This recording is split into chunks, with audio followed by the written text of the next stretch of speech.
I mean, surrounding you, working with friends, I believe that's nice, isn't it?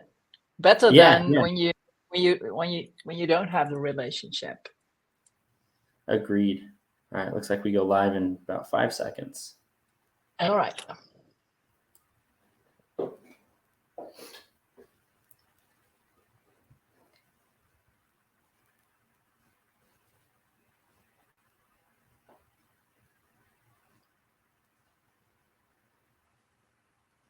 Okay, welcome everyone. We'll get started here in just a couple of seconds as you all kind of come in. We welcome you to the session. Welcome and thank you for coming to DemoFest and for our session this morning or afternoon, wherever you may be. 7 actionable tips to elevate your automated demos, overcome lengthiness, complexity, and dullness, and turn viewers into leads with Natasha Box. My name is Garrett Erickson. I'm the Senior Product Marketing Manager here at Consensus, and I will be moderating today's session. DemoFest is presented by Consensus. Consensus is leading the world into the new era of demo automation. Our platform gets your buyers the content they need when they need it and multiplies your revenue team's impact with unique insights into those buyers. As a result, you'll see faster close times, larger deals, and higher close rates. You can learn more at goconsensus.com or view the automated demo in the link in the Documents tab on the right of your screen. We'd love for you to actively participate in today's session. On the right of the console, you'll see a few different ways to do just that. The chat function allows you to engage with myself, with Natasha, as well as the other attendees throughout the session and throughout DemoFest as a whole. In some of your sessions, you'll see polls. If you do see them, we encourage you to click into them and to give your feedback. It's important to the speakers and it's important to us. Natasha will be taking questions from the audience throughout the session. So there's going to be a couple different spots where we're going to stop and take questions actively. So we encourage you to ask those throughout using the Q&A box. If you see a question that you feel more inclined to agree with or that you like, go ahead and upvote it, and we'll be able to prioritize those as we go throughout the session and then leave a few more for the end. If at any time you experience any technical difficulties, go ahead and go to the gear button at the bottom of your screen. You can go there, and there's a document that will help you troubleshoot common issues. And with that, it's my pleasure to introduce Natasha. Natasha Bax is the founder and principal at the Demo Scene BV. She has been coaching and training software vendors to deliver better sales demos for 17 years. The Demo Scene is the great demo partner for EMEA. Before starting the Demo Scene, Natasha worked at SAP, first as a pre-sales professional, later switching to enabling SAP partners, transitioning from implementation services focus to becoming resellers. Natasha directly pinpoints the areas in need of improvement and maximizes the performance of individuals and teams in an energetic and uplifting manner. Her feedback is personal, honest, and always focused on the best results. And with that, I will stop my share and you can take it away, Natasha. Hi all. Thank you, Garrett. Let me share my screen. All right. Can you see it? I'm glad that there's so many people in this session and that you know where you're from. Seeing some friends over here, that gives me a comfortable feeling. Well, thanks for being here. As some of you know, demos in general and demo automation are topics that I'm really passionate about. And I've been looking forward to this session. And now we're all here. And I'm glad to see you all joining. If you have any questions during the presentation, let us know. Garrett will keep an eye on the chat. We can make this interactive. So use the chat. And for that, I'd like to ask you a question to start away directly, interactively. Please type in chat, whom of you have been recording a demo video or have been involved in creating interactive demos? So please enter video or interactive in chat so we can see how many of you have experience in that. Both video, well, that's a lot. I think most videos, both. Imagine if you could make your automated demos so engaging that your prospects not only stay until the end, but are eager to share them with their entire team and with their managers. Today, I'm going to show you how to transform your automated demos into powerful tools that better captivate your audience, make them more effective, and drive higher conversions. Looking at the chat, that already tells us over 50% of all software vendors are investing in demo automation. It's clear that this is the future of sales. So let's dive in and make sure your demos stand out and deliver results. Now listen, today, sellers have fewer chances to influence customer decisions. With so much high quality information online, buyers can easily gather details on their own. And this means sellers have less access to influence customer decisions. Gartner research shows that when B2B buyers are considering a purchase, they spend only 17% of their time meeting with potential suppliers. And when buyers are comparing multiple suppliers, the amount of time spent with one sales rep may only be 5 or 6%. Many buyers prefer a rep-free experience, and Gartner predicts that this will rise to 75%. Currently, buyers spend 27% of their time researching online. And this is where you have to make the difference. I'm sure you agree with this. And to give an example, when you buy a new car, you do most research on your own. You only speak to a seller once you have selected 3 cars to do a test drive.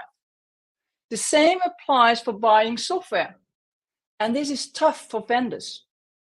You have to make a difference online, and demo automation can make that difference, positive or negative. Now, let's take a step back. When did this all start? Demo automation begins in 2013, when Garen Hess started DemoChimp, which later became Consensus. They were the first providing demo videos to make buying easier. And a question Consensus customer asked to their prospect was, "Did you see the video?" Then fast forward to the pandemic in 2020, it forced everybody into working remote. We had to embrace online demos. And prospect requested demos in the early stages. Showing a demo became the new norm in all conversations. Many prospects said, "Why don't you share your screen and give me a demo?" And this caused a lot of stress in the pre-sales teams. Luckily, interactive demo automation vendors came into the market to help to better deal with this situation. ChatGPT was launched with a bang in 2022, and AI changed the game. Interactive demo automation tools were suddenly everywhere, with easy click-through demos. And then we often heard, which demos did they see? Now back to today, 2024. Now demos are at the heart of the entire buying journey. Demos are used for lead generation by marketing, early stage conversations by salespeople, later stage technically proof. And now we often hear the sentence, how do we improve demo automation? Because we're not seeing the expected results. In this presentation, we'll focus on product tours for early stage lead generation. They are often created by marketing together with you, pre-sales teams. Product tour software creates interactive experiences where prospects can feel the product through a predefined path. And this is typically done by cloning a product front-end code and then building tours using the application no-code editor. The benefits are that you show a tailored product experience in a controlled manner. And this allows buyers to access an ungated sneak peek without wasting your pre-sales capacity. What most people don't know is that creating these product tours takes a lot of time. So you want to see good results of all that work. In this presentation, we'll focus on the interactive product tours without video possibilities and without the recently announced DF24 capabilities. Now, what are the problems with automated demos today? Basically, the issues are similar to in-person demos. But in-person-led demos, the presenter can fix things on the fly. They can get away with things. And they can win prospects with their charm. Oops. Now, listen to this. The biggest issue with all demos is that they are inside out. They start with a feature and discuss how it helps the ideal buyer. They show the feature in a lengthy process. Now, why is that an issue? Look, your prospects, they don't care about features. Your prospects care about their own problems. And they are looking for a way to solve these problems, which could be with your software. And when you discuss features, often viewers can't translate this to their problems. Hence, they get bored. They stop clicking and disconnect. When a feature is presented in a process, the demo is often too long. Viewers get lost or they get bored. They stop clicking and disconnect. When the demo is too detailed, viewers get lost too. They stop clicking and disconnect. This happens over and over again. And the consequences are that prospects outqualify you before you even know that they were looking, and you'll miss opportunities. You are not converting because people disconnect instead of reaching out to you. You're not saving time or reducing labor costs. It costs more, and it costs more than it benefits. You cannot afford losing leads in today's world.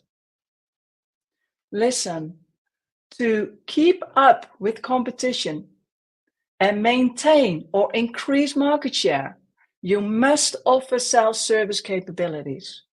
You need a product tour on your website and it needs to convert. How can you reach your demo automation goals? You first need to know what these goals are, and many of you will certainly know it's all about improving conversion rates. And that comes in different shapes. You need viewers to engage with every click. You have to give viewers a confirmation that your product solves their problems and helps them to achieve their goals. At the end, you must make viewers feel the need to forward the demos to their colleagues or to their managers. And potential buyers have to feel the need to contact you to continue the buying process. And with all of that, you have to increase efficiency by not using your pre-sales team in top funnel activities. And you need to qualify better and earlier to reduce unqualified pipeline. Now, how can you do that? Here's the big thing.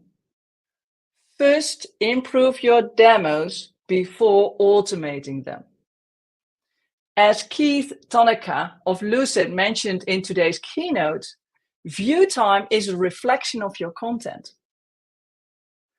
After my presentation, you'll have 7 actionable tips to focus on to create more successful interactive product tours that meet those goals easier than before. Remember these 4 pillars. Be customer-centric. Focus on solutions to problems instead of features. Do the last thing first. Start with the screens that clearly show the solution to the problem.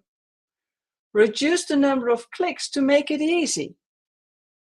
Give viewers an appetizer, not the full meal. The goal is to make them hungry. And make it a conversation. Does this sound strange in a self-guided demo? Yes, it does. So what is this about? It's about letting viewers decide what to see and how deep they'd like to go. That's the best way to give potential buyers what they need and only what they need. When you apply these pillars, viewers keep clicking and engaging. They will much better understand how you can help them. And more importantly, they will forward your demo to their managers. They will easier reach out to you for more information or talk to your sellers. So let us focus on the first item. How can you go from product focus to customer centricity? How can you put your prospect at the center if you don't know anything about them? The answer is simple. You need to get to know them a little bit better and let them choose what they want to see and let them choose their own adventure. So instead of starting with the first software screen, offer them options like a menu in a restaurant. Then viewers can choose where to start, and this will make them much more engaged. What you see here is an example of a menu in a product tour. Unfortunately, they are often presented with product names or features. That's not customer-centric. Viewers don't know what deal space means. A much better way to guide viewers is to start by job title. There's a wonderful similarity between someone's job title and their high-level goals or challenges. For this presentation, we'll focus on selling software to a head of sales, to a sales manager. Now, let me pick your brain. Please type in chat, what do you think is the biggest challenge of a head of sales?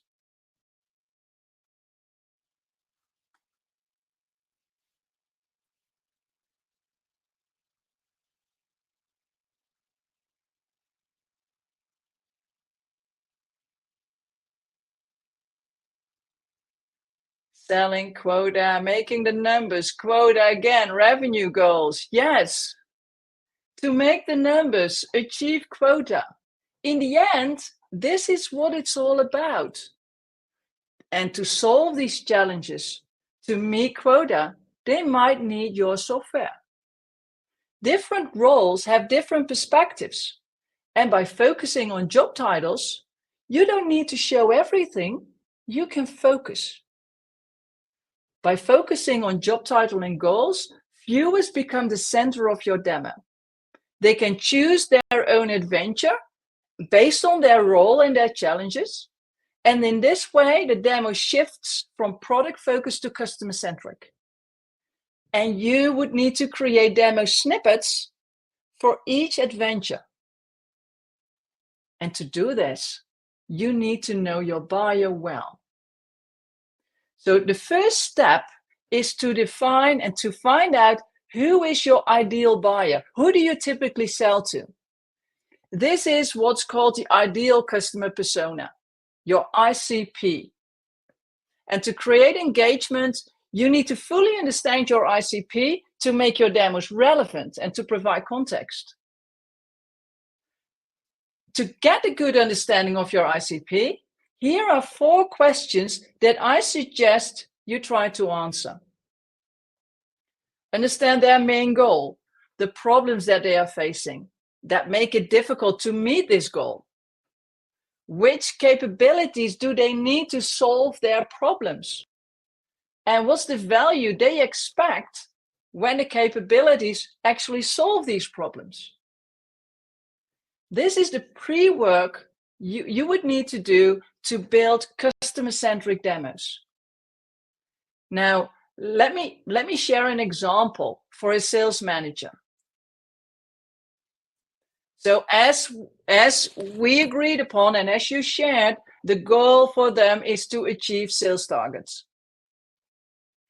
Now, what are the underlying problems making this difficult, and how can you help them with that?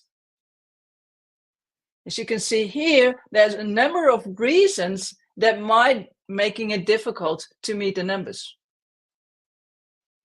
To keep your demo short, I recognize that you focus on solving one problem at a time. So for instance, when we focus on poor execution by sales rep, we can dive in a little bit deeper in one of these issues. First, you find some more information about the problems. And then you would need to find out, you would need to define what do they need to solve these problems. And in this example, they would need a dynamic tool guiding them through MEDDIC, ensuring that all steps and information are gathered and not any of the steps is missed. And what would be the added value if these problems are solved? Now you can use the information from existing customers. Use customer success stories, which in this case is a 30% increase in revenue and a 25% reduction in sales staff attrition. Now you have a story to tell. Now you have a story to tell to this sales manager. So when we go back to the menu for that sales manager, the first thing they would do on your website is they would choose their role. And next, they would select which problem they need to solve. Now, here's an interesting discussion point. Should we call these problems that need to be solved or goals to be achieved? Should we focus on the negative or should we focus on the positive? Research shows that people buy more painkillers than vitamins. Now, here is an example of using the problems as the next level in your questions. Let's call this option A. And here you see the vitamin version, focusing on the goals, option B. It's the same information. It's the same question. It's just the other side of the coin. Now, I'd like to pick your brain. Please type in chat, which one would be your favorite? Would you go for pain? Type in A. Or would you go for gain, for the vitamin? Type B.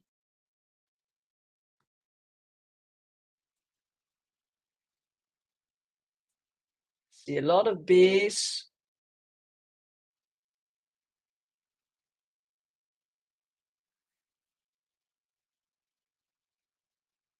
It depends. Yeah, it depends.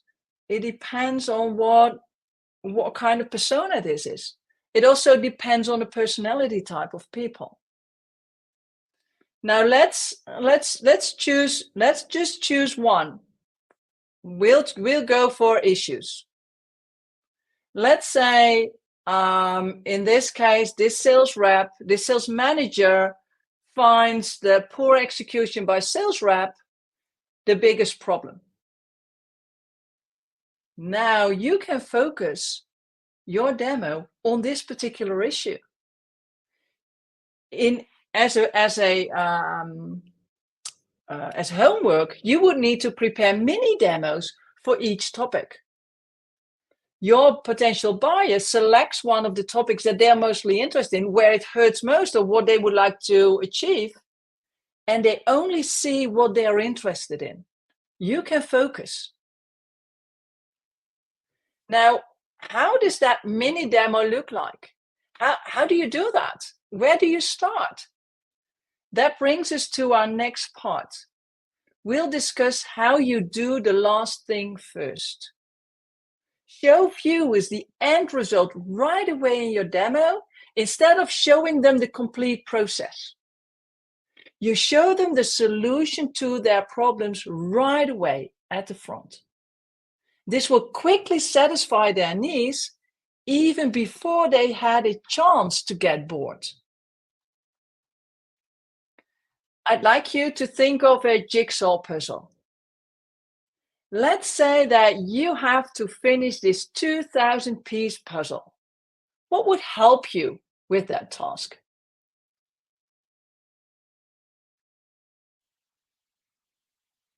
Anyone? What would help you? The reference picture, yes. And where do you typically see that? It's typically on the box. Showing the end results helps you to understand how all the pieces fit together. And most importantly, you know if you want to finish this puzzle. If you don't like Van Gogh, you don't want to go through all this trouble. And that's the objective of presenting end result illustrations. You immediately show the end result that proves that your solution solves the viewer's problems. You do the last thing first, and the potential buyer can decide if this is what they need or not. Important to keep in mind is that people buy software for insights, to make better decisions. They don't buy your software to go through a series of complex steps. That's a necessity. So go for the decision, go for the insights. With that illustration, you have to tease them first of what they can get out of it. Focus on the insight. Have a dashboard, a report in your interactive demo, not the entire process. Now, how do you know what to show? What's most insightful for this sales manager in our example? You need to look at your research. So let's revisit the ICP situation. What is the end result the sales manager is looking for? What is the most valuable screen in this particular situation? How can you show that you have a solution for their problem? It's already here. They need a dynamic tool that guides sales reps through Medic, ensuring no steps are missed and all information is gathered. And from here, now you start thinking about your product. And the best screen to show could be a 36-degree view of an opportunity. That might be the best way to guide them through opportunities. And that will clearly show that you solved these kind of issues. So this could be, just a random example, the screen that you identified as your main illustration. Remember, people buy with their eyes. So always start with something that is visually attractive. And what do you need to do next? You need to explain what's on the screen. Viewers are seeing this for the first time and they don't know where to look. You have to make them focus on what matters most. Highlight a few options. You don't have to be complete here. This is not a training. Ensure that they can clearly see the screen. Make it big on the website. Have the option to make it full screen. And to make it easy to understand, use pop-ups. Now, we're in the Western world and your viewers read top down and left to right.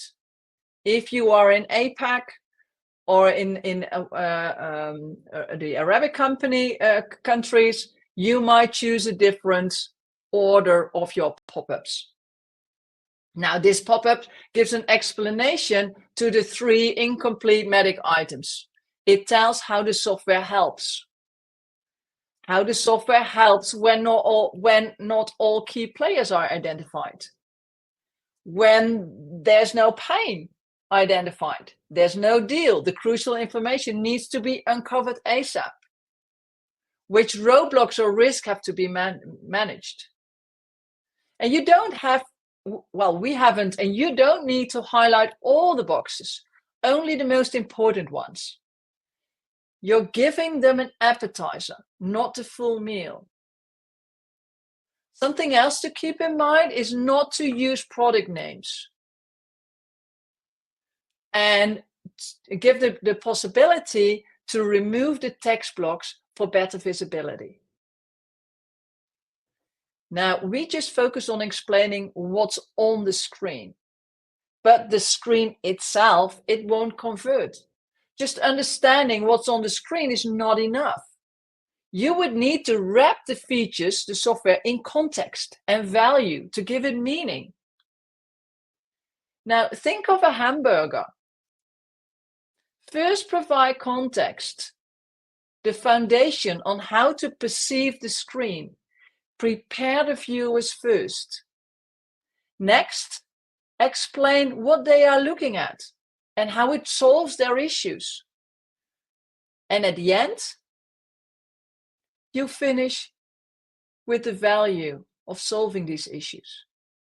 And for every new screen that you show, provide context. Explain what they see and how it helps to solve their problems and the value they may gain. Now, let's take a look at the example. How would that look? The first pop-up provides context. It's color purple to make the distinction of its function. You'll find this input in your ICP research slide. To meet revenue targets, you need to guide your sales reps through MEDDIC to ensure they gather all information and they don't miss steps. This will prepare the viewer to understand the information on the screen much better. And next, they click through the screen to get that good understanding of what the various items can do. And at the end, you remind viewers on how this helps to solve their issues and about the added value. I call it this ping to make, again, the distinction of the function. You might use social selling to provide specific numbers. And keep in mind, using numbers works very nicely with the brain. It helps people to gain or retain attention. So let's quickly recap, doing the last thing first. Use illustrations of the end results. Focus on insights, not the process. Make it visually attractive because people buy with their eyes. Make the screen big so they can see it well. Work top down, left to right. Explain what's on the screen, but you don't need to be complete. And focus on sharing how it solves problems and the associated added value. And keep in mind not to use product names. But wait, there's more. They now have seen your solution on a very high level. And for some people, this is enough. Others want to see more or want to talk to you. And at the end of your illustration, provide options to enable the viewer to choose their adventures, their next step. Give them options like this. Don't make the demo too long because you'll lose viewers. Before they get bored, give options to continue their exploration by showing more, by reading some white papers, by using gathering a case study, or by talking to someone. Make it easier to buy from you and have that call to action quick before they disconnect. And if they'd like to see more, your next step is to prove that your software is easy to use. A brief path to let them experience the software. And that's the third pillar. Garrett, let me pause here for a second. Do we have any questions that you believe should be answered before we go to the next topic? Yeah, so it kind of backtracks to earlier in the presentation where it talked about the ICP. And so with all the revenue team working together, who, in your opinion, Natasha, is mainly responsible for building those ICPs? Is that marketing, sales, or is it someone else? I believe demo automation, the topic demo automation is the topic that has a co-responsibility of various teams in the organization. One big issue that people have when they are doing demo automation, primarily led by pre-sales, is that it's a pre-sales tool. And yesterday, in the presentation by Stefan Brettschneider, he shared that was one of the mistakes that they made. So the primary responsibility to do the research on the ICP, I believe it is dependent on the size of your organization. If you have just one very operational marketing manager, it would be easier and would make sense to have sales or pre-sales being responsible for it. But if you have a huge marketing team that's doing a lot of market research, I believe you could put it into their hands, but have the conversation, because marketing people don't talk to customers as much as sellers or pre-sales people do. So it is, I think the best way is to challenge each other and to come up with the best, the vision of all parties. Okay, perfect. Thank you so much. Let's keep the questions coming, guys, as we go through this. So when they would like to see more, your next step is to prove ease of use, and that's the third pillar. To prove your software is easy, you need to reduce the number of clicks. The more viewers have to click, the more difficult your product looks. Now, how do you reduce the number of clicks? One thing is to show the solution right away at the start. That's a great way to reduce clicks. Second, keep in mind that you need to make them hungry, but don't feed them too much. It's just an appetizer. Don't give them the full meal. Just show an easy but frequently used path with your software. So how do you know what to include? You'll find the answer in your pre-work. So let's revisit the ICP again. They have seen the end results. They chose to see more. How can you prove that this is easy to use for the sales rep and it's not an administrative burden? That's what you need to show. So first, you define a logical starting point in your software. And in this case, it could be a calendar with customer calls. And with the fewest clicks, the viewer navigates to the opportunity overview screen to show the daily interaction by your sales reps. And for each screen you use, set context first. Tell them what they see in the screen and how it helps, and end with the value. Now, how would this look in the software? So you first start with context and why and what we are looking at. And as you can see here, it's a mix of context and additional feature because we want to highlight that they can integrate with various calendars. Next, you explain the various elements on the screen, explaining the recording feature, the naming convention, and the color coding. And you finish by how this part of the software will help them. Now, before clicking to the next screen, you want to give them a heads up. You want to prepare your viewer. You don't want to confuse them with a screen that they don't know. Give them a clear, foolproof instruction. If they get lost in your interactive demo, your software doesn't look easy. So, for instance, let's take a look at Burlington Textile, click View Notes, and they simply click here, and they're back in the screen, in this case, what they've seen before. They now understand how easy to use this is for their sales reps, is just one click. They have seen a little bit more of your software. And for some viewers, this might be enough. And others might need to see a little bit more. So let's ask them. You summarize how this helps and the added value. And again, you give viewers the option to choose their next step. Do you see how we are breaking up this demo into small components?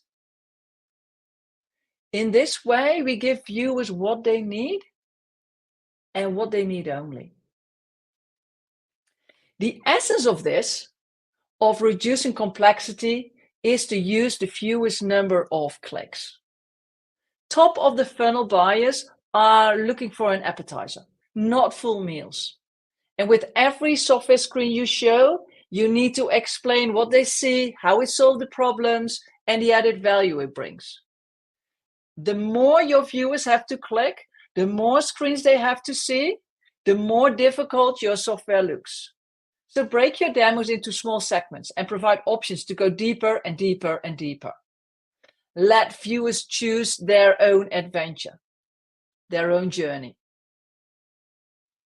Now, as you might have noticed, by providing these options, you are mirroring a dialogue with your potential buyer.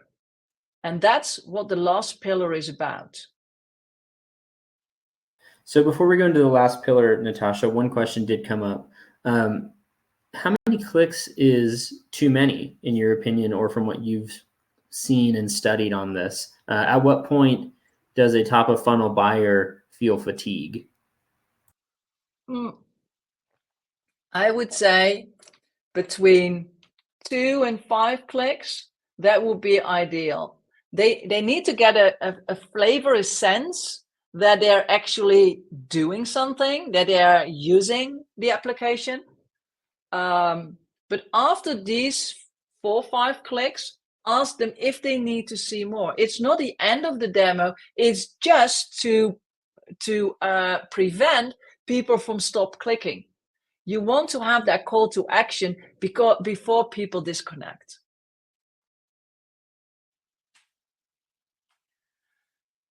So what else can you do to enable the conversation? How can you give them what they need? In addition to providing a menu with options, you can let viewers choose which elements on the screen to further explore. Or you could provide a list of questions potential buyers might have and let them pick the question they have too. Well, I can hear you thinking, but how do we know which questions they have?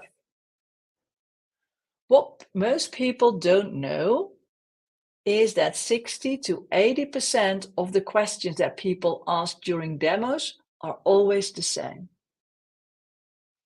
So my tip is to simply put these questions in a list. You show it and you let viewers decide which topic to explore deeper. And finally, always provide an option for viewers to ask more questions. They might have a question that you didn't anticipate. Let them ask that question. It's a very good reason for you to get in touch with them to answer that question. Now, let me quickly visualize these concepts. Seeing more details per screen could look like this.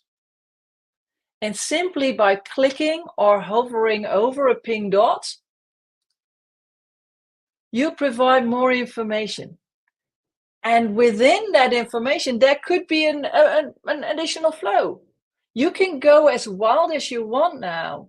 They have seen the illustration. They've seen the end result. They've seen how easy it is to navigate. You have proven that. Now you can go deeper if they want to go deeper.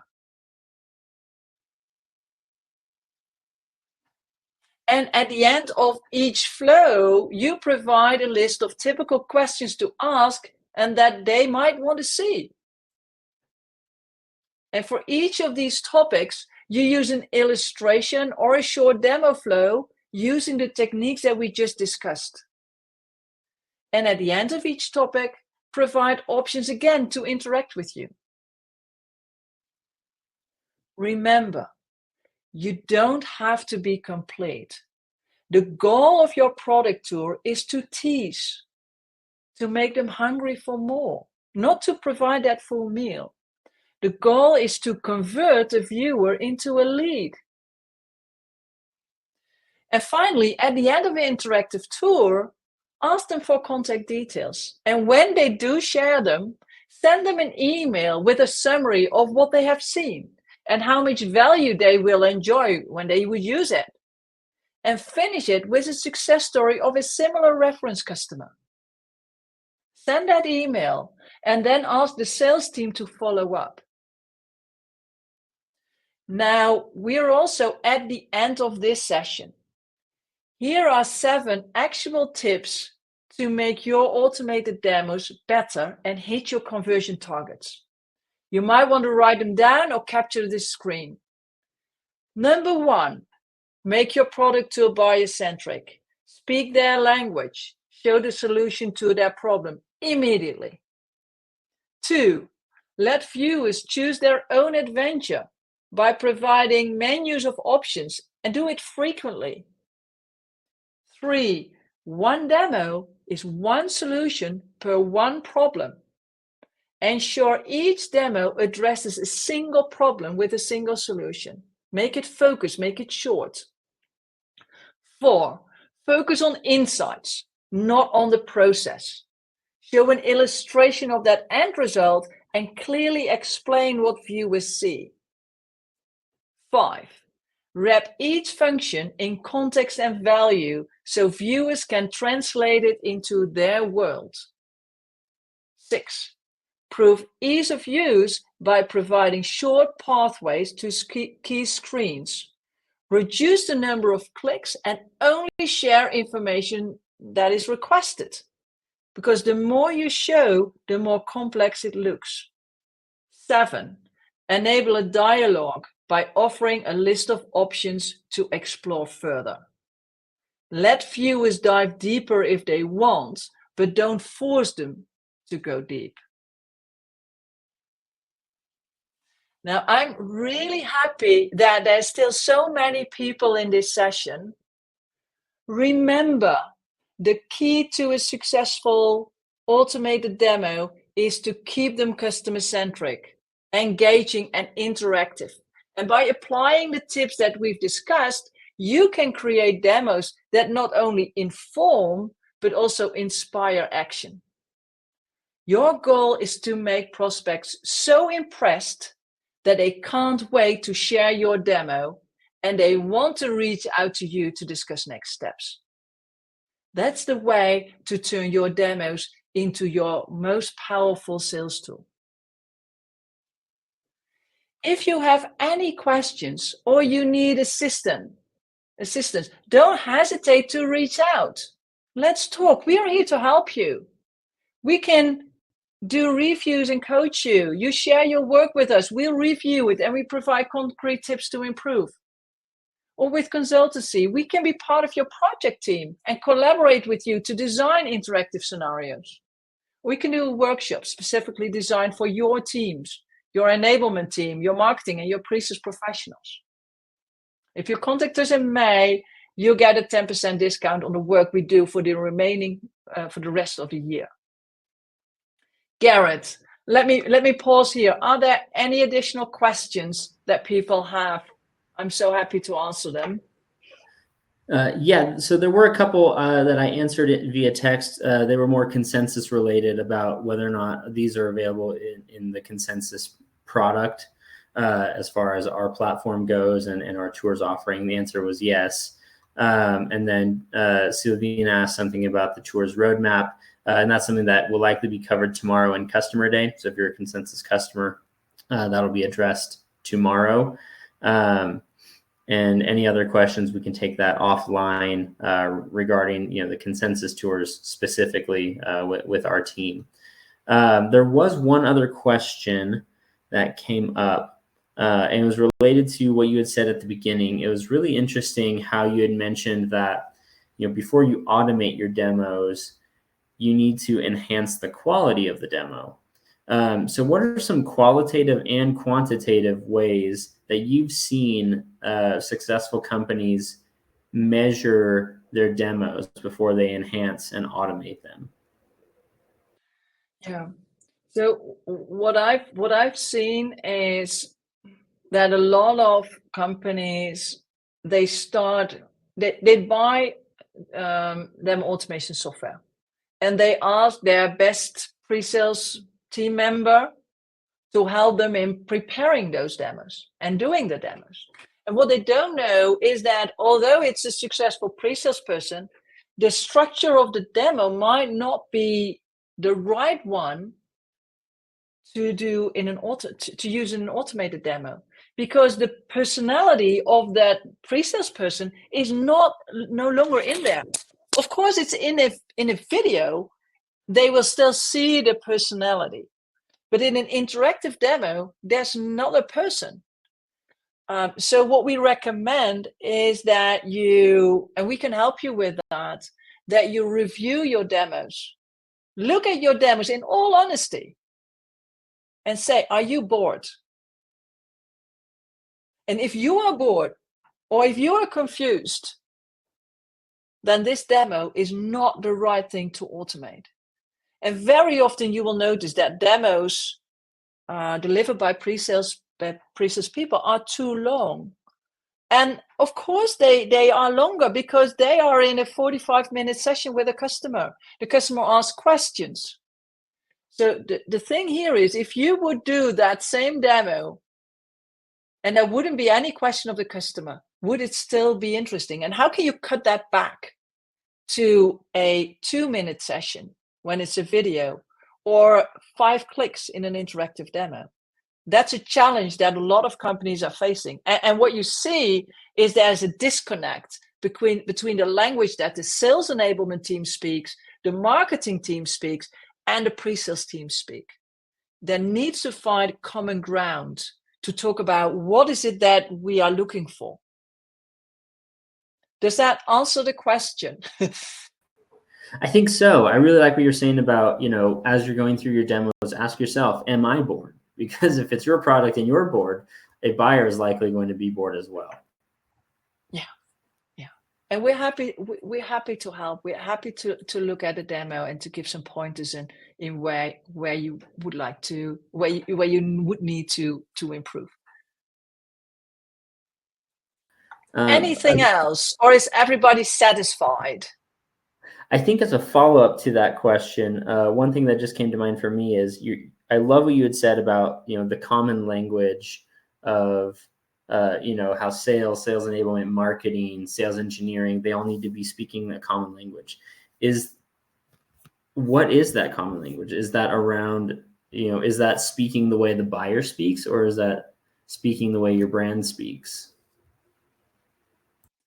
Yeah, how the buyer speaks, but basically any common language is better than when one team speaks Chinese, the other team speaks Dutch, and the third team speaks English or French or whatever.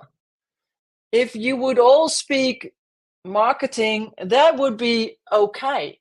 It would be much better. Ideally, you speak, I would say, you would speak the sales language. Well, and as I'm a big fan of Great Demo, ideally everybody speaks Great Demo language and uses that structure. But if you use another demo methodology, have the marketing people give them an update on the demo language that you are speaking, the demo methodology that you are using, so that they also understand your language. So it's the demo methodology language. I believe it's sales language. And in the end, it's also speaking the language of the buyer, although the language of the buyer doesn't help you to structure your demo, but it helps with the content. Okay, perfect. I think that was the last question. Okay. Well, thank you all for joining and being here. Let's stay in touch. If you have more questions, I'm happy to help. And then, Garrett, I believe you also have a few things to say. Should I stop sharing? Yes, please. Thank you.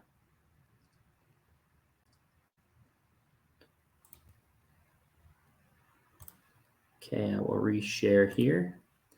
All right. Thank you so much, Natasha. What an insightful session. If you guys enjoyed it, please let her know in the survey on the right and the top of the console there.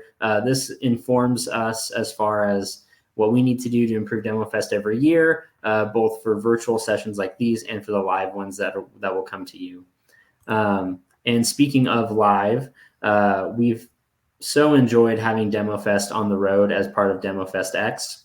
Earlier this year, we had a great time in San Francisco, meeting so many of you in the Bay Area and having some great sessions there, as well as some offsite dinners and get-togethers.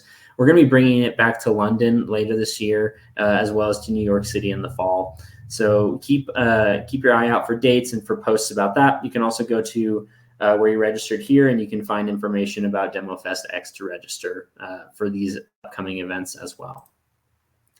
As you navigate through the platform and go from your sessions, please take some time to step by our vendor booths to chat with our premier partners and visit their sites and see what they're all about. Because this is a free event, we've had some great partners go above and beyond the call of duty to make this a successful DemoFest as they do every year. And so we really want to express our appreciation to them and have you guys visit them and get to know them a little bit better. Thank you again so much for attending the session. Thank you, Natasha, for your insights and your wisdom and all that you gave us. You can see on the screen here that you've got some sessions coming up next with David Yockelson from Gartner, with Lydia from Packet Mage, with Diana at Eightfold, and with our friend Tony at Thomson Reuters. And so if you're on this track right now, you'll be pushed to the next one automatically at the top of the hour. But you can go up to your agenda tab and manage what you want to see, and from there navigate between sessions freely. Again, thank you so much for joining us here for not just this session, but for all of DemoFest. We appreciate your time and hope this is valuable to you.